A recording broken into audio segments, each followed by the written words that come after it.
Right, welcome to the Kingdom Cause podcast, where we discuss the Kerry Petroleum Club Championships. And if you've been watching some of the earlier ones, we've already discussed the Senior Club and the Intermediate Club. And we'll do a quick gallop through now the Junior Premier before we have to build an arc like Noah to get out of here, because it's really lashing out there. With me is John Kennedy. Needs no introduction this time, except he's from SD. And to the man, the tough cutter himself, the man from the bog, from Tarbert, that's John O'Dowd. Now, if we look at the groups in this, John Kennedy, in Group 1, last weekend we had Renard being beaten by Dua, a great display by Cormac Dillon. I think it was 14 points. And then Sunday, Ballyduff, the week after they lost the county final, they're gasmen, they're tough tickets. They went along and they beat Waterville well, 213 to 0-7. I think one of their goals was scored by a Tarbert young fella, Mr. Carrick, got one of their goals. I was talking to Michael Slattery. Michael was there but didn't play for ecumenical reasons. Still hasn't recovered from the previous Sunday. So Ballyduff this weekend, they are out to play. Who they're playing, John? Home to Renard. Renard, at home to Renard. Yeah, you'd be expecting to beat Renard. Yeah, I mean, we said last week about Ballyduff, how would they respond to the hurling, and there's no better team. They're a resilient bunch out there, and that was an emphatic victory against Waterville, and I'd expect them to follow up with a victory against Renard, because they'll sense now and they'll smell getting into the qualifying stages, and a victory on Sunday will see that for them. Would you think the same, John O'Dowd?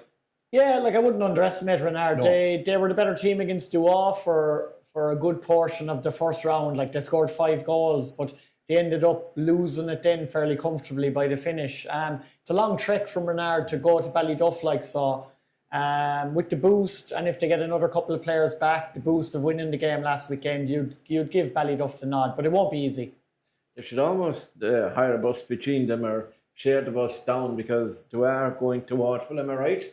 On the weekend as well. Waterville, that was a poor return, 7 points. They'd want to improve to handle Dua the way they played against Renard. What do you think, John? Yeah, they'll be disappointed with that performance, Waterville. Dua, on the other hand, look for stages that they weren't going to get the victory against Renard, but Cormac Dillon, I think 14 points he kicked. Dunnach Maher back. They have a nice blend. John Halpin involved with them, and they are going to Waterville to win, to secure their place in the playoffs. Yeah. So would we be all in agreement that possibly wins for Ballyduff and for Dua? Yeah. Yeah, that would seem to be good. Now, Group 2 is quite interesting, and we leave this exclusively to John O'Dowd to handle our Group 2, which involves Churchill, Listry, Currow and St. Senans. Now, on Sunday, we had Churchill were beaten. Good game, though, 213 to 118 by Listry. It was nip and tuck the whole way. It appeared to me, Ivan Park got the goal for Churchill, I know. Churchill kicked a lot of 2-pointers, but when it mattered most, there was 3 Murphy brothers on. Rory, Ian, isn't it? And Dahi, is that the other guy's name? The Murphy brothers from Listry. So Listry edged it out at the end. A big win for them. Yeah, we mentioned last week that the arrival of John Evans at the helm in Listry moves them strongly into contention to have a good run in this competition. It's probably the toughest group. All 4 teams are capable of beating each other. All 4 teams are capable of qualifying. Yeah. So to get off to a good start and get the first 2 points. All 4 teams are capable of drawing with each other. Potentially, yeah. Yeah. So let's try to get off to such a good start. Rory Murphy was meant to be really, really good now the weekend. Ronan Buckley's involved, of course. Aaron O'Shea, another former Kerry under 20 as well. It's a good win. It's a very good win for Listry, especially Churchill are a tough nut to crack. Ivan Parker did really well off the bench. I'd imagine he'll start this coming weekend. But as we Liam know, O'Donnell is a fine midfielder. As we know with this group in general, at this moment in time, a lot of things are in the melting pot. There's indecision, there's controversy, there was a result at the weekend that is it decided, is it not decided, what's going to be the final outcome. So by the time people watch this, things could have changed as well, Mort. So it's impossible to say too much about it. Yeah, Currow and St. Sinnans, the final score straight after the game was 120-23. Later on, it changed to St. Sinnans winning it by a point. And Currow now have, which is their right, lodged an objection to that, or an appeal, whatever you'd like to call it. And that's going through the process now. CCC could go to Munster, could go all the way. So we don't know. It could hold up the competition potentially, but again, we don't know. So it's unfortunate that things like that happen because it can have a knock-on effect, not alone the two teams involved, but on the rest of the competition. Yeah, it's a pity more these things happen. And as John said, look, a lot could change before the weekend. We're not so sure. But it kind of put a tarnish on what was a great game. Because we felt last week St. Sinnans were one of the teams. One of the teams. Yeah. But, Curra had made great progress. Very little between them. And Sinnans will be delighted with the result of 1 point victory. And as we said, it remains to be seen what's going to happen over the coming days. Absolutely. On to Group 3. And here, this is tight as well now at this stage. Ballymac would appear to be the standout team. They had won the previous week, had beaten Castle Gregory 2-14-15 points. And then St. Pat's and Drummond Pierce's, that turned out to be a very interesting game, 1-16-13, a draw. And now that sets us up for the games at the weekend. John, I profess I don't know. I haven't seen St. Pat's play or Drummond Pierce's. I have seen Ballymac, obviously. Really good game. St. Pat's and Drummond. Drummond were missing Graham O'Sullivan, so that possibly had an impact on the result. But St. Pat's, they've been struggling the last couple of years, as have Drummond. So for both sides to get a point from the opening game, I'd say they would be happy enough. Drummond had the likes of Chris Farley and Dylan Donoghue back. Donagh O'Sullivan, the Kerry under-20 playing as well. That's a really good result, I think, for St. Pat's, and it sets up interesting games this weekend. Ballymac have to go all the way down to Drummond, which won't be easy. Ballymac should win. And then the other game is, I wouldn't call it a local derby, but a Blennerville St. Pat's against Castle Gregory. They're not a massive amount between them. Each other pretty well, yeah. So, like I said last week, even though they lost the first match to Ballymac, I'd still have a fancy for Castle Gregory to come back and win the two games afterwards, especially if they can get Thomas O'Donnell back. Morris O'Connell and Cian O'Grady are doing really well, but if they could get Thomas O'Donnell back in the middle of the field, it would be a huge boost. So are we saying Ballymac to win in Drummond and possibly Castle Gregory to beat St. Pat's? Would that be the call, John? Yeah, I think it'd be the call. It'll be tough one down in Drummond for Ballymac, but they should win it. Yeah. And I would agree with John. I think Castle Gregory, losing to Ballymac, that was a tough game. Yeah. It was the game of the round, possibly. It was. And that's out of their way. Yeah. So a win the next day and they're back in the competition. Yeah, and they will look at the game the next day and the game after it as an easier test than Ballymac, who won the favourites for it. I mean, they don't win it this year. I don't know. I'll have to talk to Tony Lean about it. But, John, a very quick mention. Ballymac have some very good youngsters coming up. They won the minor championship, beating Stacks. A magnificent achievement. County League, sorry. Yeah, magnificent achievement. I think it was goals were the key. It was, for Ballymcgilligan. That's a massive win, to win a Division 1 Jack cup. got one of them. It was incredible. And in the year, and only months after losing. Very poignant moment for the club, and great celebrations due to them. They're obviously making gigantic progress in the underage ranks. Obviously, Jack Joy was a Kerry minor last year. Owen Joy was a Kerry minor this year. Yeah. Niall Collins was a Kerry minor the year before that. Yeah. So they nearly have representation every year now on inter-county level. So that's a huge, anytime you beat Austin Stacks, I know Ben Murphy was missing, but you still had your Ryan O'Driscolls and Ronan Carroll and probably yeah. Gavin Casey and these players. So Finan Ryan, Austin Stacks would still have been very Alex strong. Tui, So fantastic for Ballymac. Huge victory for them. Great credit. Great And credit. like John said, I think it's a testament to the work that's going on at underage. Very progressive club out there. Great. They have their new pitch now. So I think though that it was how would I put it? I would say written in the stars, but once Luke Sills, who would have been wearing number 11, his jersey was retired, and after his terrible, his swimming accident out in Phoenix, and once he passed, I think the lads were really, determined to win this one in his memory. And I'd say he was directing operations from the Sky, and it was brilliant for his parents as well. And they must be delighted. And while it won't bring closure or ease the pain of their loss, at least it was a joyous moment for a family and the community. So well done. Yeah. While we are reflecting on that tragedy, I think it's only fair to offer our deepest sympathies to the family and friends of the young man who died in a swimming accident in Killarney yesterday as well. That's another family who are suffering badly at this moment in time, and we send them all our best wishes as well. Absolutely. The final group there is difficult, and we have Brosnan on the Skull. On the Skull had the win a first day out, just beat Brosnan by 2 points. It was tight. And Keelan Ardfert, and that was some contest. It's a brilliant group as well. This is a group that's very hard to call, even now after the first two results. Keelan won their game, and the Evanses, I don't know how many Evanses, there was Keith and Shane and Liam and Gerard. Gerard was missing. Gerard missing.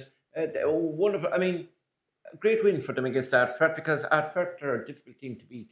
Yeah, they're a championship team. They were there last year, in the semi-final stages. At the final, actually. Heel, always well prepared, difficult to beat, but they're going to Brosnan the weekend, playing a Brosnan team that are really hard to beat. Beat by 2 points in the first round. They're fighting for their championship lives the next day. You'd expect Keel to shade it, but again, like John said, any result in these games wouldn't surprise you. The form, there's no particular line of form in these matches, and it can take an exceptional performance by somebody to win it, and maybe a mistake or something to lose it. But Keel should. Yeah, Keel were very disappointed at home last year. I did the game. That was the day I think that Jimmy Darcy pushed me off the trailer when we were back in Keel, and they were beaten by Sinnons, having led for a share of the game, and Sinnons came back and beat them. And I think they're very disappointed after talking to Willie Evans. And I saw Keel against Milltown Castlemaine in the vital league game this year, and they won it. And they were excellent on the day. I was very impressed by them. I think they might just have too much up front for Brosnan. What do you think, John? Yeah, but you get nothing soft in Brosnan, as John will tell you. They're tough nut to crack. This is not Kerry now talking. Adam Barry's back and playmaking very well. I suppose Paul Walsh has been missing this season. Is he round or no? He's a big loss to them. I think is he training to be a pilot or something? I can't remember what the actual story is. I don't think he's around. So he's a big loss to them. I think Gary Sayers coming back from a spell in Cork is massive for Keel. He just adds that bit of experience, that free-taking expertise as well. Left peg he has. He's a cool head among a lot of their younger players as well. So he's a big addition to them. But the game I'm looking forward to is Ownaskal and Ardfert. I think that's fascinating. I actually think if you look at Ownaskal and you Killian Falvey, Cathal Ferter, James Crean and Jason Hickson, that's a forward foursome that's as good as anything in the competition. But then you look at Ardfert and they have a lot of injuries. Dahi Griffin, Gary O'Riordan, they've been missing a lot of players. But Driscoll played the last He played, but Liam O'Connor was missing. They're down a lot of players. But this is Ardfert now on Sunday going to West Kerry with their backs to the wall, knowing that if they lose, they're out of the competition. I'd be hesitant to back against them in that scenario. I feel there has to be at least one kick in Ardfert in this competition. I agree with John. I think, and that's when they're at their most dangerous, because they're a resilient bunch. They're really tough. It's a bit like the Ballyduff lads, Exactly. They won't want to go out in a damp squib losing their first two matches. So I agree with everything you say. Obviously, I just think Owenascall with that forward line at home. If it wasn't Atford now, I'd be fancying Atford big time. But when it's in Owenascall, It's a tough group to call. it's a cross group to call. I would call the two winners this weekend as Kiel and Owenascall, and it could very easily be Brosna and Atford. So if I go Kiel and Owenascall, who are meeting in the last day, they're neighbours across the mountain. If you had sheep, you could go from one to the other, and they don't like each other, to put it politely or mildly.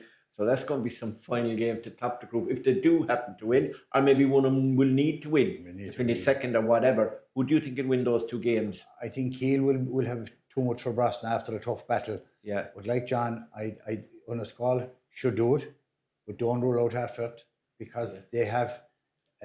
If they lose, they're gone from the It's competition. last chance saloon Last for chance Atford. saloon. Exactly. So you think, John, because it's last chance saloon and because they have so many good players and because of that resilience, toughness, doggedness, refusal to accept defeat, that they would probably I just don't see them exiting the competition without making some form of an impact. And if they're going to make an impact, it has to be this weekend. And what do you think of the other one, Kiel and Brosna? I think Kiel will probably have enough up front with the Evanses and the pace.